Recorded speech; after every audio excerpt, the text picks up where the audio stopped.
So good evening students. Today we'll see the current affairs analysis dated from 10th and 11th June 2024. The first article related to the WTO, World Trade Organization. அதில் இந்தியாவுக்கும் யூஎஸுக்குமான dispute ஒன்று resolve ஆகிருக்கு. So 2012 time பீரியடில், so it's a decade old case. There is a poultry trade with India. So இதை நம்ம வந்து sanitary and phytosanitary மெஷர்ஸில் வந்து avian flu, influenza, that is flu, இது மூலமாக ஹியூமன்ஸுக்கு வந்து ட்ரான்ஸ்ஃபர் ஆகுது அப்படின்ற பேரில் அமெரிக்காவிலேருந்து வரக்கூடிய, யூஎஸ்லேருந்து வரக்கூடிய பவுல்ட்ரி இதை வந்து நம்ம ஸ்டாப் பண்ணோம், ட்ரேடை வந்து ஸ்டாப் பண்ணோம் சானிட்டரி அண்ட் பைட்டோசானிட்டரி மெஷர்ஸ் மூலமாக. ஸோ இதை வந்து கண்டென்ஷன் பண்ணாங்க. So it's against world health organisation, world organisation for animal health. அதோட கோடை வந்து நாங்கள் கரெக்டாக ஃபாலோ பண்ணுறோம், அதை வந்து இந்தியா மதிக்கலை அப்படின்றதுனால சானிட்டரி அண்ட் பைட்டோசானிட்டரி மெஷர்ஸில் இது தடை செய்யப்பட்டது. ஸோ ஒழுங்காக அதை இம்ப்ளிமெண்ட் பண்ணலை அப்படின்றதும் குற்றச்சாட்டாக சொல்லப்பட்டு 2015 தே ஓன் தி கேஸ் இன் WTOவில் அவங்க வந்து கண்டென்ஷன் தெரிவிச்சிருந்தாங்க. And finally the verdict was favoured with USA. So we need to pay, so US need to pay a tariff, US வந்து நம்ம மேலே ரீட்டலியேஷன் பண்ணலாம். நம்ம WTO படிக்கும்போது சொல்லியிருக்கேன். ஸோ WTO வெர்டிக்ட் கொடுத்த அப்புறம் நம்ம அதை ஒபே பண்ணலை அப்படின்னா யூஎஸ் கேன் ரீட்டாலியேட். ஸோ கிட்டத்தட்ட $415 million அவங்க வந்து நம்மக்கிட்ட கிளைம் பண்ணுறதா இருந்துச்சு. Finally we settled by reducing our tariff for நம்ம இந்தியாவிலேருந்து, அமெரிக்காவிலேருந்து இந்தியாவுக்கு வரக்கூடிய frozen turkey, then duck meat இந்தியாவுக்கு எக்ஸ்போர்ட் பண்ணுறாங்க அவங்க, அது மாதிரி ப்ளூபெரிஸ். ஸோ இதெல்லாமே வந்து நம்ம டேரிஃபை வந்து ரெடக்ஷன் பண்ணி இந்த பிரச்சனைக்கு ஒரு முடிவு. இல்லைன்னா we need to pay claim $450 million வந்து அதுக்கு பதிலாக பே பண்ண வேண்டியிருக்கும். ஸோ அதை தவிர்க்கிறதுக்காக இதுக்கு டேரிஃபை குறைச்சி அந்த செட்டில்மெண்ட் பண்ணியிருக்கோம். இது ஸ்டோரி. ஸோ இதில் இம்பார்ட்டன்ட் என்னென்னா sanitary and phytosanitary measures. Sanitary and phytosanitary மெஷர்ஸில் WTOவோட 1995 when it came, WTOவோட it's a agreement, sanitary and phytosanitary measures. இது என்ன அப்படின்னா டெக்னிக்கல் இல்லைன்னா ரீசனபிள் திங்ஸுக்காக நீங்கள் ட்ரேடை வந்து ஸ்டாப் பண்ணலாம். டெக்னிக்கல் ரீசன்ஸ், தட் இஸ் இங்கே டெக்னிக்கல் ரீசன் வந்து இன்ஃப்ளூயன்ஸா, தட் இஸ் ஹியூமன் ஹெல்த்தை பாதிக்கும் அப்படின்றது ரீசன், அதை வச்சு பாதி. So there is a codex alimentarius, இது வந்து உணவு ட்ரேடை வந்து there is a golden standard இல்லைன்னா வேர்ல்டு ரெகக்னைஸ்ட் ஸ்டாண்டர்ட். இதில் இருக்கக்கூடிய நார்ம்ஸை கிளாரிஃபை பண்ண, இப்போ எக்ஸாம்பிள் நமக்கு நம்ம இந்தியாவிலேருந்து அனுப்பக்கூடிய ஸ்பைசஸ் மேலே ப்ராப்ளம் இருந்து ரீசெண்டாக சொன்னால் கோடெக்ஸ் நம்ம அந்த டிமாண்ட்ஸை கரெக்டாக ஃபுல்ஃபில் பண்ணியிருந்தோம் அப்படின்னா தேவையில்லாத கெமிக்கல்ஸ் ஆட் பண்ணலை, நம்ம ரொம்ப பாதுகாப்பாக அந்த உணவு தயாரிச்சிருக்கோம் அப்படின்றப்போ இந்த ஸ்டாண்டர்ட் வந்து நமக்கு அங்கீகாரம் கொடுக்குது. இந்த அங்கீகாரம் நான் அக்மார்க் முத்துற மாதிரி. So it's a world accepted standard. இந்த ஸ்டாண்டர்டை நம்ம ஃபாலோ பண்ணோம் அப்படின்னா எந்த கண்ட்ரியும் அதை ஸ்டாப் பண்ண முடியாது ட்ரேடிங்கை. அதே மாதிரி அனிமல் ட்ரேடுக்கு வந்து world organisation for animal health, animals trade, அது மீட்லேருந்து எல்லாமே வரும். ஸோ இதை ஃபாலோ பண்ணால் எந்த கண்ட்ரிஸுமே அதை ஸ்டாப் பண்ணக்கூடாது, WTOவில் மெம்பராக இருக்கக்கூடிய கண்ட்ரிஸ்.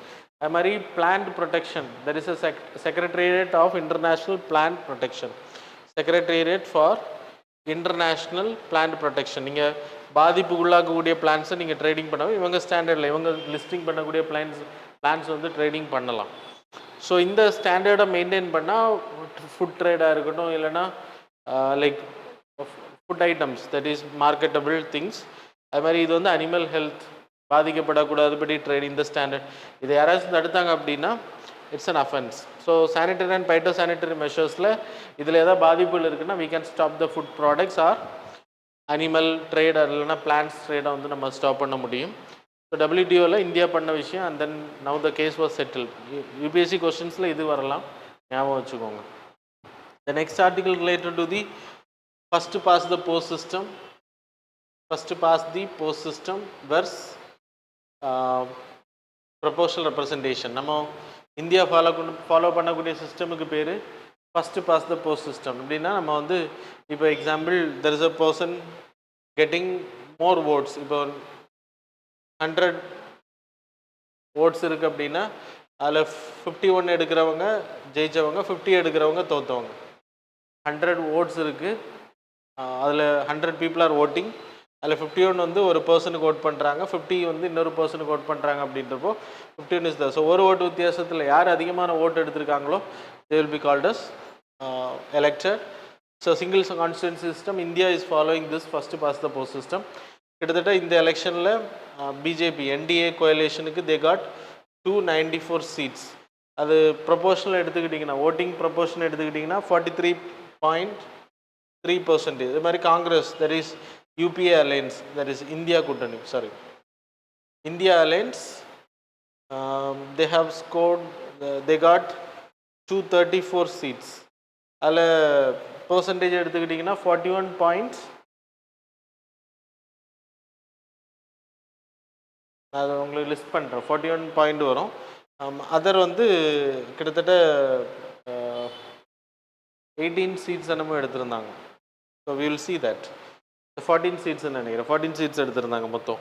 So 294, 234 and 14 seats. இப்போது ஃபஸ்ட்டு பாஸ் த போஸ்ட் சிஸ்டம்னா என்டிஏ தான் ரூல் பண்ணுறாங்க. இப்போது ப்ரொபோஷனல் ரெப்ரசன்டேஷன் அப்படின்னா இந்தியாவுக்குள்ளாடி த கான்ஸ்டிடுவன்சிஸ் இருக்கும். அந்த கான்ஸ்டிடுவன்சியில் ஒவ்வொரு கான்ஸ்டிடுவன்சிலையும் people need to vote for the party, that is BJP or Congress or any other parties.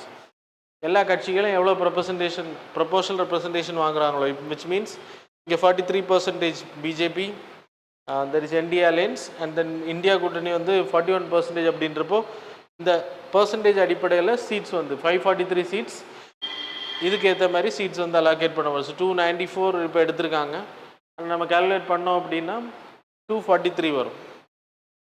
இதே இது இவங்களுக்கு 225 வரும். ஸோ இப்படி இது இவங்களுக்கு வந்து அதர்ஸுக்கு வந்து 75, 16 சீட்ஸ் தான் இப்போ இருக்குது, 75 சீட்ஸ் அது மாறும். ஏன்னா 15.1% வாங்கியிருக்காங்க ஓட் ஷேர். ஸோ இப்படி வந்து representation, that is called as proportional representation. India வந்து இது மாறக்கூடியதுக்கான முன்னெடுப்பில் இருக்குது அப்படின்றது. அதுக்கான ரீசன் எல்லா பொலிட்டிக்கல் பார்ட்டிஸுமே இதை ஏற்றுக்கிறாங்க, ப்ரொபோஷனல் ரெப்ரசன்டேஷன். ஆனால் ப்ரொபோஷனல் ரெப்ரசன்டேஷன் வர்றது ப்ராப்ளம் கிடையாது. So every one get representation. பார்லமெண்ட்டில் ஒரு அமைதி இருக்காது, லைக் எப்போவுமே இப்போ இருக்குது. இந்த ஃபஸ்ட்டு பாஸ்ட் போஸ்ட் சிஸ்டம்லேயே ஏகதேசம் அப்படி தான் வந்திருக்கு. நீங்கள் 294 அவங்க இருக்காங்க, 234 இருக்காங்க. ஸோ ஈக்குவல் மாதிரி தான் இருக்குது. So same like proportional representation. இப்போ இந்த கோயலேஷன் கவர்மெண்ட் ஃபார்ம் ஆகும், ஸோ இஷ்யூஸ் உருவாகும், ஆட்சி சீக்கிரம் கலையிறதுக்கான வாய்ப்புகள் அதிகம், கலைக்கப்படலாம். அண்ட் தென் பார்லமெண்ட்டில் பில் பாஸ் பண்ணும்போது பயங்கர ப்ராப்ளம்ஸ் இருக்கும். But it's a democracy. So discussions அதிகமாக பண்ணி தேவையான பில்ஸ் மட்டும்தான் பாஸ் பண்ணுற சப்போர்ட் இருக்கும் கோயலேஷன் கவர்மெண்ட் அப்போ. ஸோ இது வந்து செகண்ட் ஆர்டிக்கிளில் நான் உங்களுக்கு போட்டிருக்கேன். So just go through it. இது வந்து எல்லாருமே ஏற்றுக்கிறக்கூடிய விஷயம், அதனால ஃப்யூச்சரில் வந்தாலும் வரலாம். சரியா?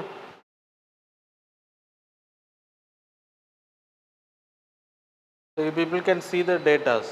நான் உங்களுக்கு சொன்ன மாதிரி என்டிஏ அலையன்ஸ் வந்து 43.3, அதில் 41.6 வந்துட்டு இந்தியா பிளாக்கு, அதர் இண்டிபெண்டன்ஸ் வந்து 15.1.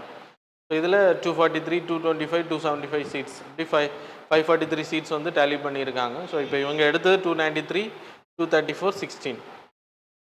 So that's about the proportional representation and first post system. So ஐயூசியனோட சீஃப் வந்து ஹை சீஸ் பயோடைவர்சிட்டி ட்ரீட்டி அப்படின்னா 30% ஆஃப் த ஓஷானிக் பயோடைவர்சிட்டியை வந்துட்டு 2030 வி நீட் டு ப்ரொடெக்ட். அதுக்கான அக்ரிமெண்ட் தான் இது.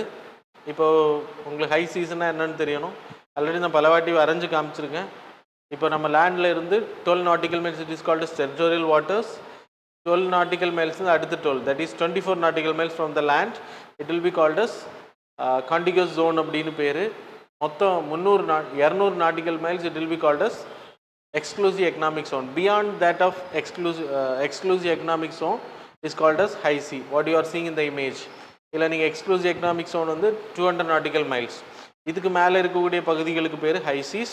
இதில் இருக்கக்கூடிய கான்டினென்டல் ஷெல்ஃப், இதில் இருக்கக்கூடிய மினரல்ஸ், இதில் இருக்கக்கூடிய பயோடைவர்சிட்டி, இதெல்லாமே யாருமே உரிமை கொண்டாட முடியாது. Every one can participate in து. பட் இன்டர்நேஷ்னல் சீபெட் அத்தாரிட்டியோட பெர்மிஷன் வேணும் அங்கே இருக்கக்கூடிய ரிசோர்ஸை எடுக்கிறதுக்கு.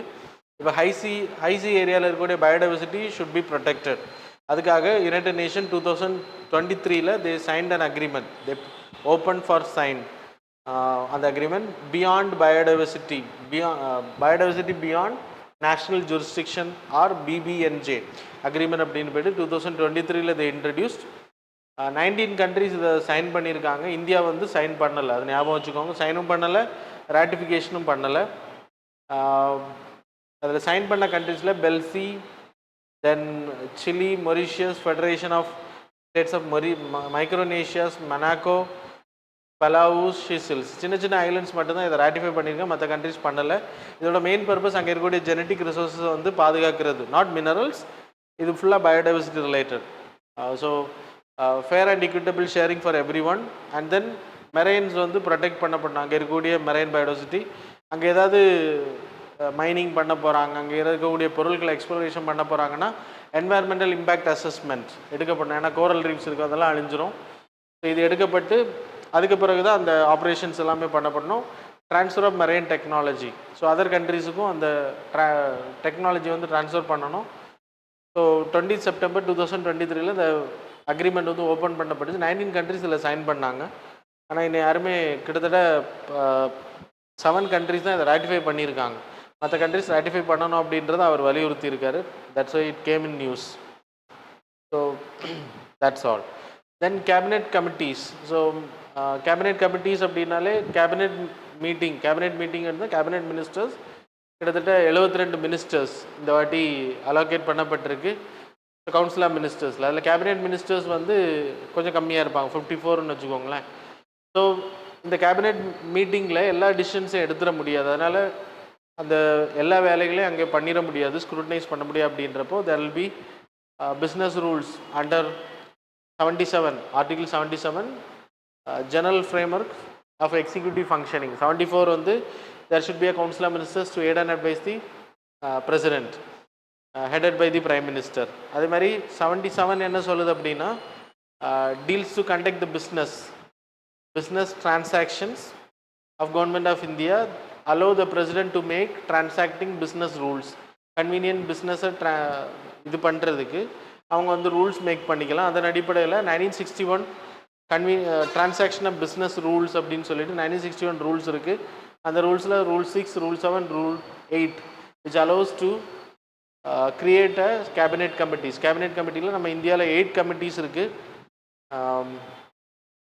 there are, you can see, cabinet committee on economic affairs, political affairs, appointment committees, then cabinet committee on investment and growth, cabinet committee on security, parliamentary affairs, employment and skill development, அப்புறம் cabinet committee on அகாமடேஷனும் parliamentary affairs கமிட்டியை தவிர மற்ற எல்லா கமிட்டிலையுமே prime minister will be the member and he will act as a ex official chairman. எங்கெல்லாம் அவர் இருக்காரோ he will act as the chairman of the committee. So he will head the committee. Parliamentary affairs கமிட்டியும் accommodation கமிட்டியில் மட்டும் prime minister வந்து ஹெட்டாக இருக்க மாட்டாங்க. சரியா? ஸோ கேபினெட் கமிட்டிஸை பொறுத்த வரைக்கும் இதோட பர்பஸ் என்னன்னு சொல்லிட்டு ஒரு டிசிஷன்ஸ். இப்போ எக்ஸாம்பிள் செக்யூரிட்டி கமிட்டி, இதில் இப்போ நியூஸில் வந்ததுக்கான ரீசன் கேபினெட் கமிட்டி ஆன் செக்யூரிட்டியில் கோயலேஷன் கவர்மெண்ட்டில் இருக்கிறவங்களுக்கு அங்கே மெம்பர்ஷிப் கொடுக்கல அப்படின்றத. கீ போர்ட்ஃபோலியோஸ் எல்லாமே பிஜேபி கவர்மெண்ட் வந்து அவங்கக்கிட்டே வச்சுருக்காங்க அப்படின்றத இந்த ஆர்டிகிள் சொல்லுது. That is not important. Cabinet committee on security எடுத்துக்கிட்டிங்கன்னா செக்யூரிட்டி ரிலேட்டடாக இருக்கக்கூடிய மினிஸ்டர்ஸ் யாரெல்லாம் இம்பார்ட்டன்ட், எக்ஸ்டர்னல் அஃபேர்ஸ் இருக்கணும், இன்டர்நேஷ்னல் ரிலேஷன்ஸில் இஷ்யூஸ் வருது அப்படின்ற, ஹோம் அஃபேர்ஸ், டிஃபென்ஸ், அப்புறம் ஃபினான்ஸ் இருக்கணும். அவங்க தான் பணம் ஒதுக்கீடு செய்கிறது. அப்போ இதில் ஃபண்டிங், ஒரு ரஃபேல் விமானம் வாங்குகிறோம், ஒரு புதிய பாலிசி நம்ம உருவாக்குறோம் அப்படின்னா இதெல்லாமே இங்கே தான் டிஸ்கஸ் பண்ணப்பட்டு செக்யூரிட்டி ரிலேட்டட் பாலிசிஸ் டிஸ்கஸ் பண்ணப்பட்டு அப்ரூவ் பண்ணப்பட்டது. Debate and discussion will happen. இந்த கேபினெட் கமிட்டியை பொறுத்த வரைக்கும் கேபினெட் மினிஸ்டர்ஸ் மட்டும் இல்லை, minister of state can attend, minister of state of independent charges attend பண்ணலாம். அது மாதிரி டெபுட்டி மினிஸ்டர்ஸ் இருப்பாங்க, அவங்க அட்டென்ட் பண்ணலாம். யார் வேணால் இதில் அட்டென்ட் பண்ணலாம். ஸோ ரிலேட்டட் டு திஸ், இப்போ டிஃபென்ஸ் மினிஸ்டரோட deputy ministers can be invited to attend. So இந்த ரிலேட்டடான டிஸ்கஷன் எடுத்து இதுக்கு பிறகு இந்த ரெசல்யூஷனை என்ன பண்ணுவாங்கன்னா கேபினெட்டுக்கு கொண்டு போவாங்க. கேபினெட்டில் எடுக்கக்கூடிய முடிவு கவுன்சில் ஆஃப் மினிஸ்டர்ஸ் அப்ரூவ் பண்ணதா, தட் இஸ் கலெக்டிவ் ரெஸ்பான்சிபிலிட்டி இருக்குது அப்படின்றது அர்த்தம். So that's about this article. So இது படிச்சுக்கோங்க, வெரி இம்பார்ட்டன்ட். தென் பிரிக்ஸ் வந்து ஜிம் ஓயின் நெயில் அப்படின்ற பர்சன். ஸோ நியூஸ் வந்ததுக்கான ரீசன் ஃபாரின் மினிஸ்டர் மீட்டிங் வந்து கண்டக்ட் பண்ணியிருக்காங்க. That's it came in news. Jim O'Neill 2001 the economist வந்து இதை coin பண்ண பிரிக் அப்படின்ற பேர். 2006 they started this meeting. BRIC countries Brazil, Russia, India, China, இன்னைக்கு சவுதி அரேபியா, சவுத் ஆஃப்ரிக்கா இருக்காங்க. Population எடுத்துனா 41%, GDP வந்து 24%, குளோபல் ட்ரேட் வந்து 16%. அதுக்கப்புறம் 2010 இட் கேம் அஸ் பிரிக்ஸ் அப்படின்ற பேரில் சவுத் ஆஃப்ரிக்கா ஜாயின் பண்ணதுனால இந்தியா வந்து 2021 இந்த மீட்டிங் நம்ம ஹோஸ்ட் பண்ணியிருக்கோம். 2014 நியூ டெவலப்மெண்ட் பேங்க் வந்து கிரியேட் பண்ணுவோம். Contingency reserve arrangement, that is Brasilia declaration or Fortaleza declaration அப்படின்னு பேர். சரியா? ஸோ இந்த டிக்ளரேஷன்லேருந்து இது ரெண்டும் உருவாக்கப்பட்டுச்சு. New development bank, it's like a world bank. So கிட்டத்தட்ட 70% இன்ஃப்ராஸ்ட்ரக்சர் சஸ்டைனபிள் டெவலப்மெண்ட் ப்ராஜெக்ட்ஸுக்கு வந்து அப்ரூவ் பண்ணப்பட்டிருக்கு. Contingency reserve arrangements like SDR. SDR வந்து இட்ஸ் நாட் எ கரன்சி, இது currency. It can be claimed for balance of payment crisis. எஸ்டிஆரும் balance of payment கிரைசிஸை solve பண்ணுறதுக்கு, அது மாதிரி கண்டிஜென்சி ரிசர்வும் பேலன்ஸ் ஆஃப் பேமெண்ட் கிரைசிஸை சால்வ் பண்ணுறதுக்காக. And then BRICS satellite, BRICS remote sensing satellites வந்து இதில் மெம்பராக இருக்கக்கூடிய கண்ட்ரிஸ் அவங்களோட இண்டிஜினியஸ் சேட்டலைட்ஸை வந்து இந்த கண்ட்ரிஸ் கூட ஷேர் பண்ணிக்கணும். அதான் remote sensing satellite to create a constellation. 15th சமிட்டில் ஈஜிப்ட் லாஸ்ட் மீட்டிங்கில் 6 மெம்பர்ஸ் ஜாயின் பண்ணாங்க. இன்றைக்கி பிரிக்ஸில் 11 கண்ட்ரிஸ் இருக்காங்க. நீங்கள் பிரிக்ஸ் மட்டும் இல்லை, எக்ஸ்பேன்ஷன் ஆயிடுச்சு. Egypt, Iran, Saudi Arabia, UAE, Ethiopia, Argentina expand ஆகிட்டாங்க அந்த ரீஜனில். 2024 இது கேம் இன் எக்ஸிஸ்டன்ஸ்.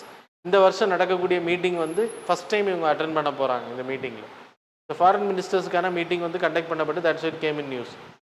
இந்த நெக்ஸ்ட் ஆர்டிக்கிள் ஆதித்யா L1 வந்துட்டு லாங் ரேஞ்ச் பாயிண்டில் வைக்கப்பட்டிருக்கு இல்லையா, நம்ம சன்னை வந்து கேப்சர் பண்ணுறது, சன்லேருந்து வரக்கூடிய கொரோனல் மாஸ் எஜெக்ஷன்ஸை வந்து கேப்சர் பண்ணுற விதமாக நம்ம செட் பண்ணியிருக்கோம். இப்போ சன் இதில் இருக்குது அப்படின்னா எர்த் இந்த இருக்குன்னு வச்சுக்கோங்க.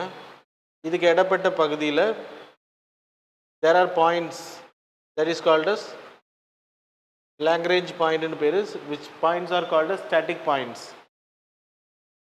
So L2, this is L1, then L3, L4.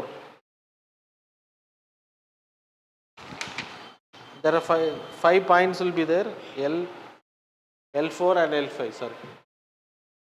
L4 and L5, அப்புறம் L3. ஸோ இந்த பாயிண்ட்ஸ் வந்து எர்த்துக்கும்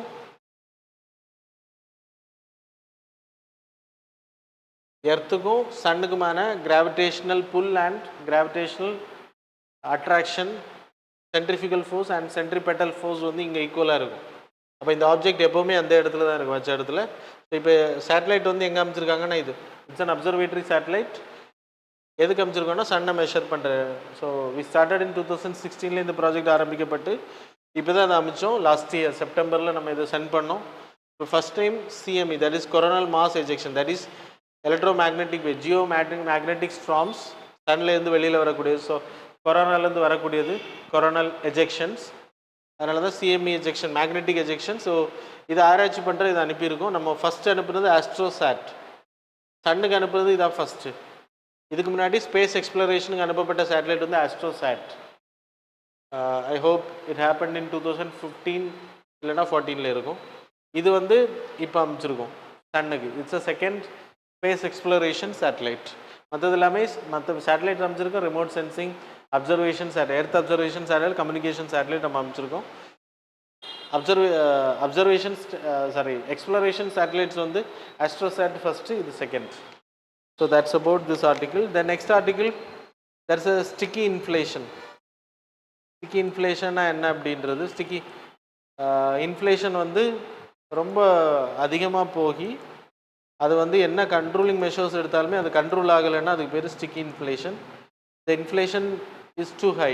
RBI வந்து நிறைய மெஷர்ஸ் எடுக்கிறாங்க, ரேட்டெல்லாம் ஒரே பாயிண்டில் வச்சுட்டே இருக்காங்க. அப்படி மெஷர்ஸ் எடுத்தும் இன்ட்ரெஸ்ட் ரேட்ஸ், இந்த மெஷர்ஸ், மானிட்டரி பாலிசி எஃபெக்ட் எல்லாமே பண்ணியும் அந்த இன்ஃப்ளேஷன் வந்து கம்மி ஆகலை, அப்படியே ஸ்டேபிளாக இருக்குது ஓவர் த டைம் அப்படின்னா அதுக்கு பேர் ஸ்டிக்கி இன்ஃப்ளேஷன் பேர். ஸோ இட்ஸ் நியூஸ் பேப்பரில் வரக்கூடியது, எக்கனாமிக்ஸ் ரிலேட்டட் டேர்ம்ஸ் தான். இதெல்லாம் சப்ஜெக்டில் படிக்கணும்னு கிடையாது, பட் சில வேளை கேட்கலாம் இது related. So that's about the today's article. Now we will move on to the MCQs.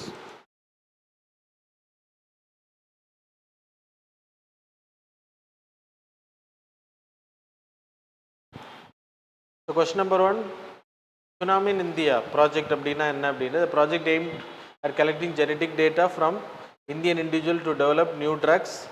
Statement number option B, and longitudinal health monitoring initiative to assesses risk factors for non-communicable diseases. Third வந்துட்டு a program to promote traditional medicine practices among Indian communities. Fourth வந்துட்டு a study on the impact of climate change on public health in India. Question number 2, recently India added 2 bird sanctuaries, Nagi and Nagti, to the Ramsar site list. இது எந்த ஸ்டேட்டில் வருது அப்படின்றது, option A Nagaland, option B Bihar, option C Karnataka, option D Uttar Pradesh. Question number 4 with reference to third questions போடலை, delete பண்ணிட்டேன்னா அது repeat ஆகிருந்துச்சு. So with reference to the public dead, which of the following statements these are correct? Statement number 1, India's public debt to GDP ratio has been 21% in 2022-23. Option statement number 2, sources of public debt are dated government securities, treasury bills and external assistance. Select the correct answer using the code given below. Options are A 1 only, B 2 only, C both, D neither. Question number 5, consider the following statements about the foreign direct investment. FDI. Statement number 1, it is an investment made by firm or individual in one country into business interest located in other country. Statement number 2, it is the same as portfolio investment where foreign entity buys stocks and bonds of a company. Statement number 3, automatic route of FDI requires the prior approval of the government or RBI. So how many of these statements given above are correct? Options are A, only one statement is correct, B only 2, C all the 3, D none of the above. So that's all. Now we will see the answers for the previous day MCQs. Question number 1, answer is A, 1 only. Question number 2, answer is A. Question number 3, answer is C. Question number 4, answer is C. Question number 5, answer is C. So that's all about the current affairs and MCQ. Thanks a lot for joining with us.